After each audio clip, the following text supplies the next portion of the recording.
అయ్యా రంగారావు గారు, ఈ క్షణం నుంచి ఈ కుర్రాడు మీ కన్న కొడుకుతో సమానం. ఆపండి.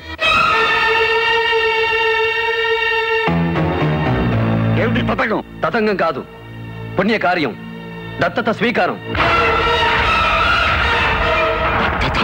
అవును, క్షణం క్రితమే నేను ధార్మికంగా ఈ ఇంటి బిడ్డనయ్యాను. నా ఇంటి పేరు మారిపోయింది. ఆ విషయంలో ఏం చేశావో దాని పర్యవసానం ఏంటో ఆలోచించావా? ఆవేశం నాది కాదు, మీది. ఇద్దరు ప్రేమికుల్ని విడదీసిన పాపం మీది. ఈ దంపతులకు పుత్రశోకం కలిగించిన పాపం మీది. ఏ వ్యక్తి పేదవాడని మీ ఇంటి అల్లుడవ్వడానికి ఇష్టపడక మీరు చంపించారో ఆ ఇంటికే మీ కన్న కొడుకు ఇప్పుడు దత్తత వచ్చేశాడు. మీరు చేసిన పాపానికి ఇది నేను వేసిన శిక్ష.